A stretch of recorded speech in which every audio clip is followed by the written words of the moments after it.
A first-person shooter is a game in which the player takes control of a character in a hostile environment which warrants them to have a gun.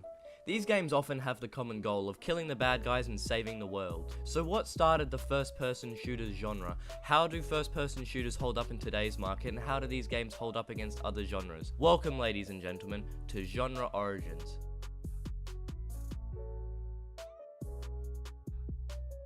Mini Maze, developed by Xanth Software, is regarded as the first ever first-person shooter. Created in 1987 for the Atari ST, Mini Maze puts the player in control of a smiley-faced Pac-Man-like avatar with a goal to simply explore the maze and shoot the other players they see. The game introduced the concept of a deathmatch mode where the player with the most amount of kills at the end of the match would win. The game would later be ported to other consoles of that generation, such as the Game Boy, Game Gear, and the SNES. Developed by id Software in 1992 for the MS-DOS, Wolfenstein 3D is one of the most influential games of all time. The game was one of the first 3D games of that generation. Many games around that era were 2D platformers such as Mario, Sonic, and Dizzy, but Wolfenstein thrusted first-person shooters into the mainstream market. After making the series Commander Keen, which was more family-friendly, the development team made the business decision to remake the 1981 World War II stealth shooter Castle Wolfenstein as a more violent, fast-paced action game. The game puts players in the shoes of B.J. Blazkowicz, where they must clear the level of all Nazis,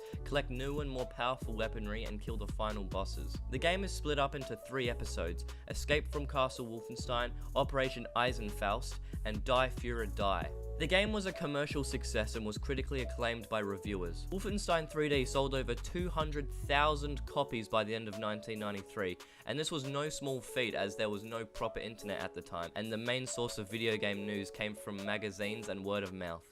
id Software never returned to the Wolfenstein series, but would go on to create the more controversial and violent Doom in 1993.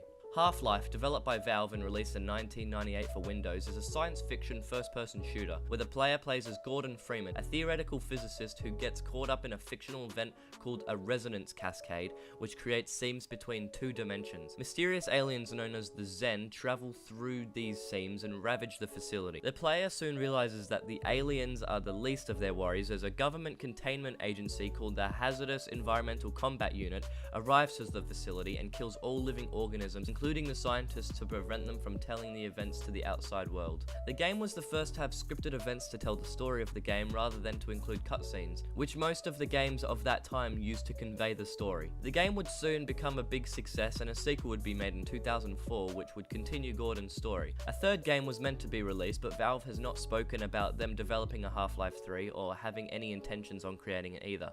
Call of Duty 4 Modern Warfare was developed by Infinity Ward and released in 2007 for the Xbox 360, PlayStation 3, and Windows. Call of Duty 4 is regarded as the first Call of Duty game to have a mainstream success. Most first-person shooters around that time, such as Medal of Honor, were World War II shooters, and all the Call of Duty games before Call of Duty 4 followed that trend. But Call of Duty 4 was the first to be a first-person shooter set in the modern day. The game has 2 different sections the players can play: the campaign and multiplayer. Within the campaign, the player plays from 2 different perspectives: the US Marines and the British SAS. The campaign takes place in many different locations from around the world, such as the UK, the Middle East, Russia, and Ukraine. The game's plot involves real-world threats and is partially the reason why many gamers think that Call of Duty 4's campaign is the best.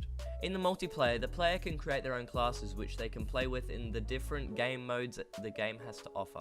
The classes involve the player picking and choosing what perks they want, which guns they want to use, the attachments on those guns, and what tactical and lethal grenades they want to use. The multiplayer has that of an arcade-style run-and-gun fast-paced gameplay, and has many different game modes and maps for the players to choose from, so the game doesn't get repetitive. The Modern Warfare series got another 2 sequels after Call of Duty 4, which followed the characters from the first game. Infinity Ward would go under a huge studio change after the release of Modern Warfare 2, and many regard this as the death of Infinity Ward. More recently, the first-person shooter genre has changed quite drastically, moving away from the deathmatch and free-for-all style of the originals. First-person shooters now have a much larger emphasis on team play, communication, and competitiveness. Overwatch, released by Blizzard in 2016 as one of the biggest first-person shooters of this current generation. The game currently includes 4 roles players can choose from, including offense, defense, tank, and support, each having their own jobs to do. Offense has the role of killing as many opposition team members as possible. Defense has the task to defend the objective that the attacking team is trying to capture. Tank's role is to absorb as much damage as possible and prevent other teammates from dying, and support has the job of healing their team. The game currently has 25 playable heroes for players to choose from with their own individual abilities and movesets. The game has received numerous awards and Game of the Year praises, and Blizzard continues to support the game by including seasonal events every few months and constant balance changes to the heroes within the game.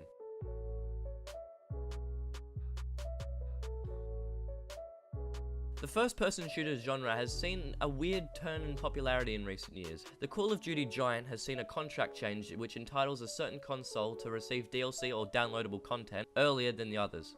But recently gamers are starting to get sick of the same future shooter genre, as most first-person shooters nowadays are set in the future. Infinite Warfare Infinity Ward's most recent addition to the Call of Duty series has received the most amount of dislikes that any video game trailer has gotten in the history of YouTube. However, team-based shooters such as Rainbow Six Siege, Overwatch, and Team Fortress 2 have spiked in popularity. But with other gamers from more deathmatch and free-for-all centered shooters going to team-based shooters, the toxicity levels of these gaming communities has been on an all-time high. From players throwing competitive matches and gamers constantly, for lack of a better word, talking each other, the first-person shooter genre is one of the most toxic gaming communities. However, games such as PlayerUnknown's Battlegrounds and Destiny 2 are in the top 5 most streamed games on Twitch right now, so that means gamers still want to see first-person shooters do well. The first-person shooter genre, market-wise, is one of the biggest selling genres per annum than most other genres. But if the community continues to carry out toxic behavior, we might see a drop in popularity and gamers might move to other genres as a result.